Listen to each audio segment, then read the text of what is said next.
Penyebab video YouTube tidak muncul di beranda.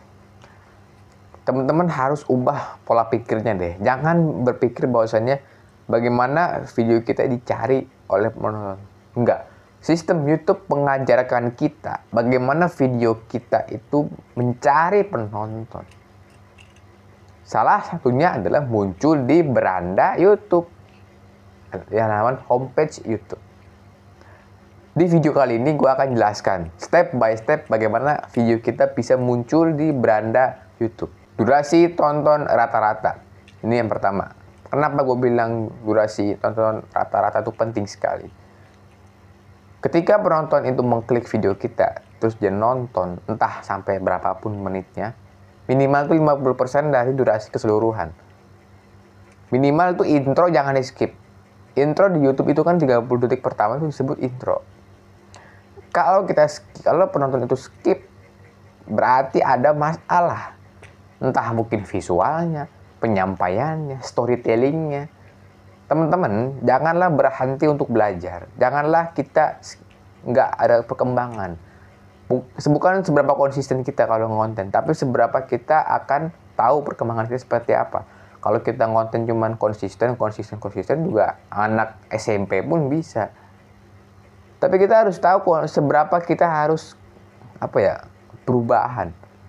Kita harus tahu juga kapan kita harus keluar berganti topik lain. Kenapa ini penting sekali?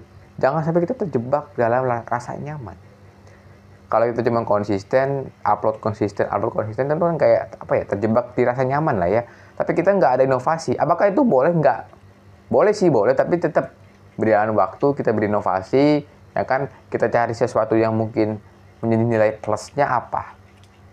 Jadi durasi tonton rata-rata itu dipengaruhi oleh visualnya dan juga storytelling. Kalau kita bagus, ya kan, kita akan dapat penonton yang pastinya nggak bakal skip di 30 detik pertama. Dan gue pernah itu loh, gue durasi itu 6 menit, yang nonton videonya gue hampir setengahnya itu. Jadi intinya teman-teman harus pelajari dulu nih apa yang dimau penonton. Jangan kita semau kita. Kita harus tahu dulu nih bagaimana rasanya menjadi seorang penonton, bagaimana video yang kita upload itu berpengaruh dan berdampak untuk penonton kita. Hook di 5 menit awal. Hook 5 menit atau 5 detik atau 30 detik. Tergantung durasi sih. Tapi kalau kita pakai standar YouTube, itu 30 detik pertama intro. Di 30 detik pertama jangan sampai di skip ya. Kalau ini udah di skip, itu tandanya adalah video kita itu jelek, teman-teman. Bukan jelek sih, maksudnya penyampaiannya itu nggak bagus. Dan kita jangan terjebak rasa nyaman. Kita bilang udahlah bang, nggak usah dipikirin lah. Yang penting kita konten, konsisten, berkembang nggak. Jangan sampai kita harus ada evaluasi, target kita berapa, terus kita maunya seperti apa, kita harus ada target, teman-teman. Jangan meremehkan YouTube. Ketika sesuatu itu dikerjakan dengan sebaik-baiknya, hasilnya akan baik. Ya, kita bikin bahwasannya udahlah kita cuma ngonten doang, nggak ada masa depannya, nggak. Kalau kita konten terus niat nih, kita beli alat, kita upgrade skill, kita beli ini, itu bukan pemborosan, itu namanya investasi, teman-teman. Gue pernah bilang kan, beli alat itu bukan pemborosan. Kita beli iPhone 12 misalnya, atau kita beli iPhone 16 buat konten. Terus beli Mac 3 juta misalnya. Itu bukan pemborosan, itu investasi. Jadi, bukan berarti kita membeli sesuatu untuk produktif itu boros, enggak. Gunakanlah sesuatu itu menjadi sesuatu yang produktif. Hook atau pembukaan itu penting sekali dalam suatu konten atau video. Kita tahu kapan harusnya ngomong ini, kapan harusnya ngomong ini. Dan jangan kebanyakan ngemis subscribe. Penonton kalau kebanyakan ngemis buat subscribe, buat like, buat komentar, itu nggak usah, teman-teman. Hiraukan aja, yang penting tunjukkan apa yang kita punya. Tunjukkan value kita dalam penonton tersebut. Ketika kita sudah paham akan value, sudah paham akan apa yang kita bagikan itu bermanfaat untuk penonton, dia bakal subscribe sendiri. Jadi janganlah jadi orang yang banyak ngemis. Kalau hook ini, teman-teman harus pelajarin cara komunikasi ya. Saran gue adalah, kalau mau ngonten itu belajar ilmu komunikasi. ilmu komunikasi ini sangat penting sekali. Kalau kita cuma duduk pulang diam, apa yang mau berkembang gitu teman-teman. Jadi teman-teman jangan sampai ngestak, jangan hanya konsisten upload doang. Ada perkembangan, ada evaluasi, dan ada yang harus dirubah. Visual ini sangat penting sekali. Oke, gue paham. Kebanyakan yang nonton video ini pasti pakai HP murah. Ya, nggak ada tuh orang yang nonton video gue itu pakai laptop mahal, pakai PC 50 juta. Nggak mungkin. Orang kalau udah bagus alatnya itu nggak mungkin nonton video seperti ini. Biasanya orang yang nonton video ini orang-orang biasa. Tenang, gue juga sama. Gue konten pakai HP 1 jutaan, pakai mic 50 ribu ini, pakai tripod harganya cuma 170 ribu. Itu biasa teman-teman. Bukan berarti kita tidak bisa berkembang, enggak. Kita harus yakin nih, gimana saatnya kita berkembang.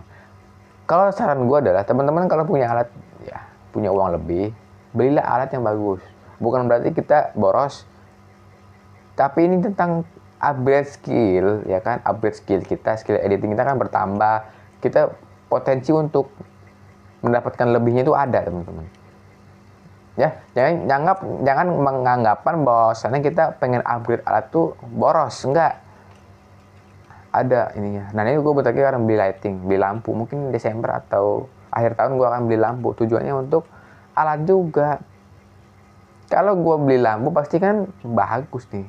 Ya, gue nggak tahu nanti itu rencana aja ya. Dan kalau misalnya gue udah kerja dan lain sebagainya, pasti ya gue beli ganti HP, beli kamera dan lain sebagainya, beli mic yang mahal. Bukan pemborosan. Teman-teman lihat deh, YouTuber besar itu alat-alatnya mahal-mahal kan. Kualitas. Ada harga, ada kualitas seperti itu, teman-teman. Jadi, kalau alatnya udah bagus, pasti visual kita akan bagus. Ya, jadi teman-teman jangan kemakan lah propaganda. Apa sih? Orang-orang ngomong bahwasanya kita modal HP 1 juta tuh cukup. Ya cukup sih kalau buat pondasi, tapi kalau buat seterusnya kan kita nggak mungkin pakai HP doang. Kita harus pakai perubahan, ada laptop, ada PC, ada kamera, ada tripod. Itu yang bagus, yang mahal. Kalau udah bagus pasti visual kita akan mengikuti. Dan teman-teman upgrade skill editing. Skill editing itu penting sekali untuk membuat visual yang bagus. Gunakan narasi yang simple. Nah, ini penting sekali. Narasi itu idenya, ya, penyampaiannya ingin kita sampaikan. Ide kita ditulis di naskah, kita cari tahu bagaimana penyampaian kita yang bagus. Jadi jangan bikin narasi yang rumit, jangan bikin bahasa-bahasa yang akademis, yang orang-orang umum nggak bisa paham. Kunci konten bukan seberapa hebat kita ngomong dalam istilah-istilah akademis, tapi bagaimana kita menyampaikan sesuatu dengan bijak, ya, dengan simpel. Coba deh, kita bikin sesuatu konten pakai bahasa yang rumit, apakah orang ada yang nonton nggak? Rata-rata orang yang mengakses YouTube itu orang-orang awam, bukan orang-orang yang udah paham. Orang-orang paham tuh yang mereka ngapain ngakses YouTube, mereka punya akses yang lebih baik lagi, yang lebih besar lagi peluangnya. Jadi teman-teman, narasi, buatlah naskah yang baik, buatlah naskah yang terbaik, yang gampang dipahami, buat narasi yang mudah dipahami. Jangan bikin narasi asal-asalan. Kalau bikin narasinya asal-asalan, kita cuma diem aja, nggak ada hasilnya. Nah, kita upgrade. Gue juga upgrade kok. Gue bikin naskah seperti ini, bikin konten seperti ini, formulanya. Kalau misalnya itu terbaik, kita kerjakan. Kalau udah nggak efisien, udah nggak ada nilai lebihnya, kita tinggalkan. Jadi teman-teman jangan ngestak ya.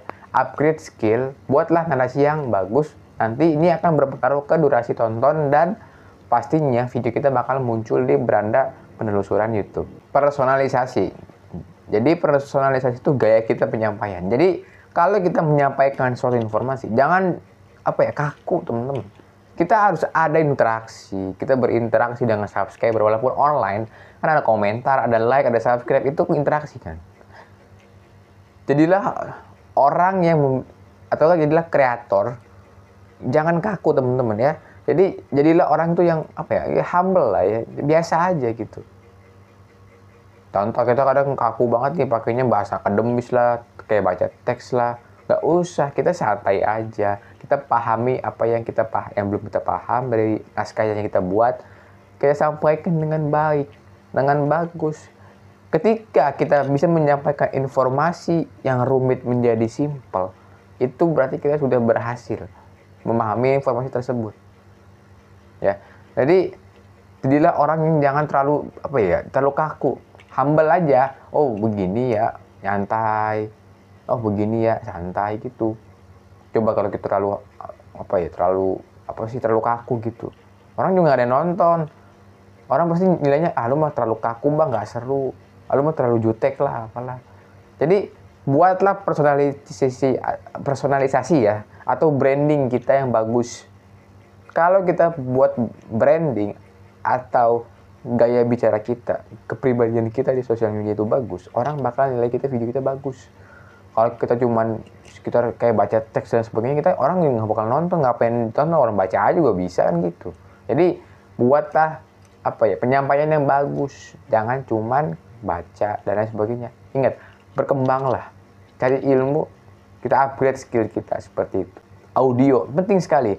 Audio itu penting sekali. Gue tahu kok langganan aplikasi berbayar tuh gak enak lah ya. Teman-teman pasti duitnya ngepas, gak punya uang lagi buat bikin skill baru nih. Gue pengen upgrade skill, belajar cek CapCut yang pro bang, biar bisa bikin atau bisa ngedit lebih baik ya. Gue tahu kok, tapi kan kita kalau nggak ada uang mungkin bagaimana kan. Jadi teman-teman tuh terbatas di biayanya gitu. Gue tahu kok ini mahal dan sebagainya, tapi harus ada perkembangan.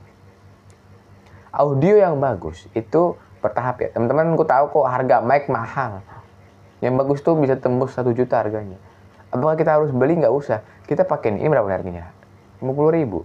Apakah kita harus beli yang 5 juta? Nggak usah. Bertahap, gue baru 50.000 nih, aku beli Ntar gue upgrade lagi yang 100.000, upgrade lagi yang 5 juta. Bertahap gitu teman-teman. Jangan jadi orang yang pesimis. Gue nggak punya alat, nggak mau upgrade. Nggak punya uang juga, nggak guna juga, jangan. Kita harus yakin nih, gue punya YouTube, gue akan growth ke 1 juta subscriber, akan dapat penghasilan rutin setiap bulan dan sebagainya. Harus yakin. Dan dengar ya, audio itu penting dibandingkan visual teman-teman. Kalau audio kita bagus, orang dengerin juga bakal enak.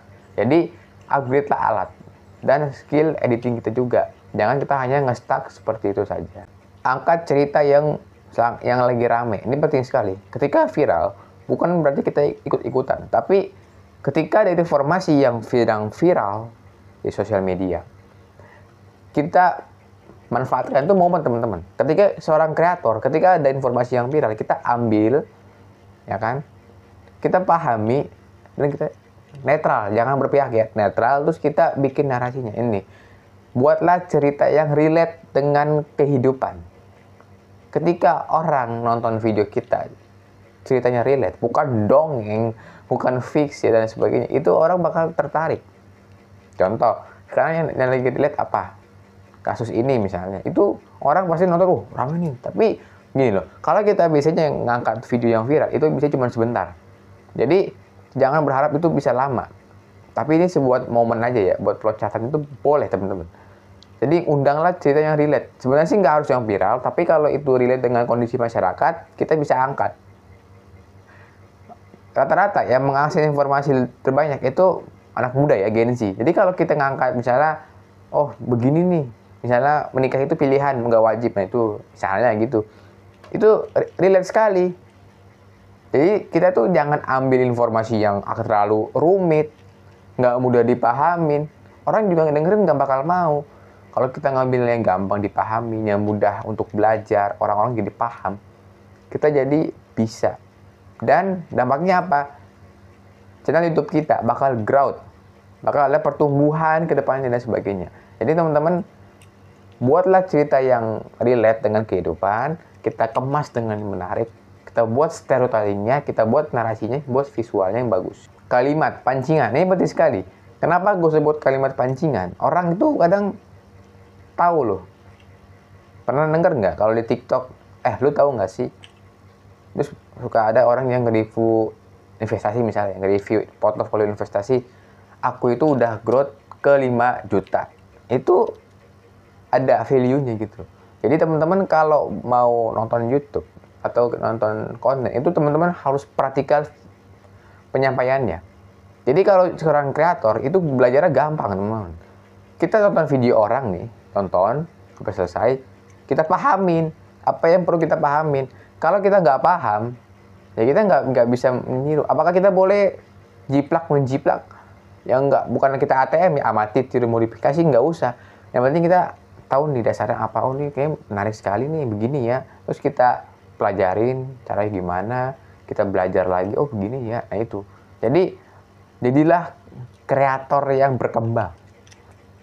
Jangan sekedar konsisten, jangan sekedar rajin upload, tapi jadilah orang yang berkembang akan suatu informasi, akan suatu ilmu atau skill.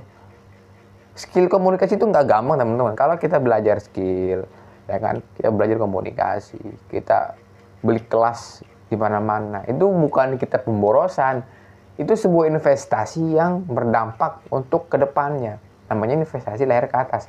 Jadi teman-teman tuh jangan jadi orang yang stagnan lah ya. Nggak mau upgrade ilmu, investasi dan sebagainya. Jadi maunya hidupnya aman, itu enggak. Seorang kreator bukan seberapa hebat alatnya, seberapa hebat tim yang dia punya, tapi seberapa hebat dia mengupgrade dirinya, seberapa hebat dia mengupgrade skill yang dia punyanya. Ending video, ini penting sekali. Ending itu buatlah penonton penasaran. Kalau bisa bikin part ya. Jadi gini, maksudnya kenapa gue bilang berpart-part gitu, itu menunjukkan loyalitas, teman-teman. Jadi kita suka lihat video nih, part 1. Misalnya, gue bikin daily vlog part 1 ke kota ini, part 2 ke sini, sampai part 10 misalnya. Itu berkesinambungan. Jadi kalau bikin video berkesinambungan, itu dampaknya ada. Dampaknya adalah loyalitas penonton. Makanya kenapa ada playlist kan? Itu tujuannya itu. Bikin playlist yang menarik. Mungkin teman-teman nonton video ini kok lu nggak ada playlist ya bang? Jadi gini, gue tuh kenapa nggak bikin playlist? Karena gue ingin teman-teman mencari ilmu. Gue kan udah ngasih ilmunya nih, teman-teman tinggal cari aja apa yang perlu gitu. Jadi mungkin gue akan bukan buatkan playlist juga, jadi teman-teman buat mempermudah mengakses juga ya. Nah, buatlah sesuatu yang berkesinambungan. Penonton suka sesuatu yang berkesinambungan. Part 1, part 2, part 3. Kita sering lihat nggak sih kalau orang review film? Nah, di TikTok nih, dia bikin voice over, ya kan, terus berkesinambungan part 1, part 2, part 3, itu kan orang penasaran. Nah, maksud gue situ. Polanya itu sama, teman-teman. Bikin pola yang berkesinambungan, buat pola orang yang menarik. Maksudnya apa? Bikin orang tuh tertarik gitu loh. Kalau kita bikin pola berkesinambungan nih, terus kita tertarik banget buat tonton. Nah, itu kalau udah bikin pola seperti itu, pasti dia akan cepat growth YouTube-nya. Ya, jadi kalau seberapa cepat growth itu bukan seberapa mahal alat yang kita punya, tapi seberapa hebatkah kita membuat penonton ini betah dan menimbulkan yang namanya loyalitas. Upload di waktu terbaik, penting sekali. Ngupload itu nggak hanya sekedar upload. Teman-teman nggak mungkin kan ngupload video di jam 12 malam, nggak ada yang nonton. Ya, jadi kalau mau ngupload video, bacalah jam penontonnya, waktu tonton. Ya, maksudnya bukan waktu tonton rata-rata, itu beda. Maksudnya kan di YouTube Studio nih, kalau yang udah lama ya, itu bisa cek. Kali kalau teman-teman nggak muncul, itu gampang. Bisa pagi ini gue kasih tau ya rahasia. Jadi kalau mau ngupload video itu pagi bisa jam 8 sampai jam 10, atau siang jam 12 sampai jam 2 tuh bisa, atau sore jam 16 sampai jam 18, atau malam jam 19 sampai jam 20. Ya, jam 8 malam. Jadi cari di Google deh. Sebenarnya ini cuma dari gue aja sih. Teman-teman harus tahu juga sih, tergantung kontennya juga. Kalau konten kita edukasi, konten kita enaknya nontonnya untuk nyantai. Kita uploadnya malam, nggak mungkin kan kita uploadnya inilah ya. Tapi biasanya orang yang ngakses YouTube itu orang santai, bukan orang mau belajar. Kebanyakannya ya, tapi ada sih yang belajar. Mayoritas itu mencari hiburan. Jadi kita harus tahu nih, kapan jam upload terbaik untuk hiburan, kapan jam upload terbaik untuk edukasi. Bukan berarti kita nggak terlalu ini ya, tapi kita harus tahu nih, kalau kita ini udah paham, kita tepat menyampaikannya. Jadi kalau konten itu bukan seberapa cepat kita ngupload. Misalnya kita ngupload jam 12 malam nih, kita upload jam 12 malam biar ada orang yang nonton. Tuh nggak gitu, teman-teman. Kita harus tepat juga. Kalau misalnya kita ngupload jam 7 malam, orang yang ada nonton, itu efisien. Jadi bukan seberapa kita cepat ngupload, tapi harus tepat juga tujuan kita siapa dan target kita apa. Cek data retensi atau data di mana penonton tuh kabur. Kan kita suka nonton kabur di menit berapa, itu kan ada grafiknya tuh, grafiknya turun. Nah, itu penting sekali. Kalau grafik itu tuh turun terus, itu berarti kita gagal, teman-teman. Ya, gagal mempertahankan penonton. Jadilah kreator yang bisa menimbulkan loyalitas terhadap penonton. Kalau kita bisa dapat loyalitas, kita bisa paham akan maunya penonton, kita bisa tahu nih penonton kita maunya apa, penonton kita maunya seperti ini, itu baru kreator. Jadi cek ya teman-teman, cek apa data retensinya, di mana penonton itu kabur, berapa durasinya, kenapa bisa kabur tuh teman-teman harus cek. Kalau teman-teman nggak ngecek, itu kita nggak tahu. Jadi jangan jadi YouTuber yang gitu-gitu aja. Kita harus membaca data-data yang ada, membaca grafik-grafik yang ada di YouTube Studio. Teman-teman nggak paham, nanti gua akan bikin video khusus belajar memahami grafik di YouTube Studio. Itu penting sekali. Jadi jangan meremehkan grafik ya. Kalau kita cuma meremehkan, udahlah nggak usah lah, yang penting kita upload. Nggak. Pahamin, kita tulis, kita bikin jurnal target kita seperti apa. Jadi jadilah orang ambis. Teman-teman kalau ngonten itu tanamkan gitu loh di dalam pikiran kita bahwasannya gue mau target sekian, tahun ini sekian, dan lain sebagainya itu. Jadi harus ada target yang harus kita capai. Bukan seberapa hebat kita ngonten, seberapa rajin kita upload, tapi targetnya kita apa.